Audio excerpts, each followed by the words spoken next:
15वें अध्याय में पुरुषोत्तम योग का वर्णन है। यतन्तो योगिनश्चैन पश्यन्ति आत्मनवस्थितं यतन्तो अपकृतात्मानो नैनं पश्यन्ति चेतसा। भगवान कहते हैं कि जो प्रयत्न करता है वो अंतःकरण में इस आत्मा को देख लेता है, परंतु मलिन हृदय वाले अविवेकी मनुष्य प्रयत्न करके भी इस आत्मा को नहीं देख पाते। शरीर के अंदर रहने वाली जो आत्मा है, ये आत्मा परमात्मा का ही अंश है, और ये जो आत्मा है ये चेतन अमल सहज सुखरास। इस आत्मा में चेतना है, ये अमल है, कहीं भी चली जाए आत्मा ये अपवित्र नहीं होती, मलिन नहीं होती। चेतन अमल सहज सुखरास। जो व्यक्ति आत्मा तक पहुंच जाता है उसको बाहर की वस्तुएं सुख और दुख नहीं देती, ये सब उसको अपने आप ही प्राप्त हो जाता है। उसको इधर उधर भटकना नहीं पड़ता और सब प्रकार की शांति और सुख उसको अपने आप में मिल जाता है। तो हमें प्रयत्न क्या करना है? भगवान कहते हैं कि तुम धीरे धीरे प्रयत्न ये करो कि शरीर में रहने वाली जो आत्मा है, ये आत्मा, मेरा शरीर ये नहीं था तब भी थी, बाद में भी रहेगी, इसलिए आत्मा से अपना नाता जोड़ लो। फिर इस आत्मा से नाता कौन जोड़ता है? बोले इसके अंदर जो चेतना है, शरीर और आत्मा से मिलकर के चेतना बनती है, और ये चेतना तभी तक रहती जब तक शरीर जीवित रहता है, शरीर के अंदर प्राण रहते हैं।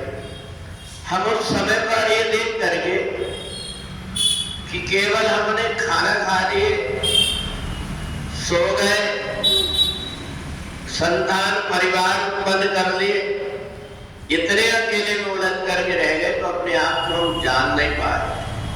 वास्तव में ये आत्मा सहज सुख का धन है। कितना भी व्यक्ति को धन दे दो, उसकी आत्मा में संतुष्टि नहीं हो सकती। कितना भी परिवार अच्छा हो जाए, परंतु आत्मा में सुख उसको नहीं होता, क्योंकि ये बाहरी चीजें, इन बाहरी चीजों का शरीर से संबंध है, शरीर का इनसे मोह बना हुआ है। इसलिए बाहर के जो संबंध शरीर के जिनसे है, उन चीजों को देखने में तो अच्छा लगता है, परंतु थोड़ी देर में वही बेटा जब माता पिता व्रत हो जाते हैं, असत हो जाते हैं, वो समझ लेता है इनसे अब मेरे को कुछ मिलना नहीं है, और उसका व्यवहार बदल जाता है। जो एक मिनट भी अपने माता पिता के बिना रहना नहीं चाह रहा, लाख कितना भी खिलौना दे दो, फिर भी खिलौना फेंक करके माता पिता की तरफ भागता था। जब उसका कोई स्वार्थ नहीं रहता, फिर वो उनकी परवाह नहीं करता। कैसे जी रहे हैं, कैसे रह रहे हैं, इसकी भी उसको परवाह नहीं। उसको तो बस ये लगता है ये कब रास्ते से हट जाए, सारा सब कुछ पर हमारा ही नियंत्रण हो जाए। ये इसलिए होता है कि शरीर का जो नाता है वो स्वार्थ का होता है। असुर नर मुनि सबकी है रीति, स्वार्थ लाज करे सब प्रीति।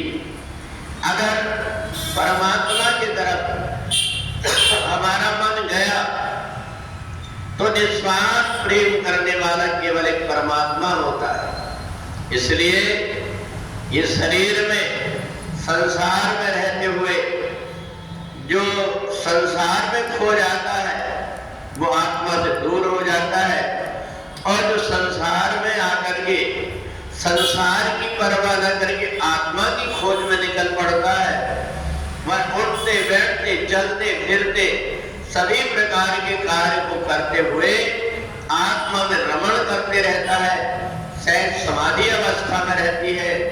उसको अकेले में बैठ करके चिंतन करने की आवश्यकता नहीं होती, बल्कि अपने आप जो भी काम करता है उसमें उसका अपने आप चिंतन बना रहता है। कितने महाराज के संत हुए, गोरा कुमार, नानी बाई, जीजाबाई, मुक्ताबाई, इन सबने तुकाराम, नामदेव घर परिवार में रह करके और आत्मा के साथ में जुड़ करके और परमात्मा का साक्षात्कार कर लिया।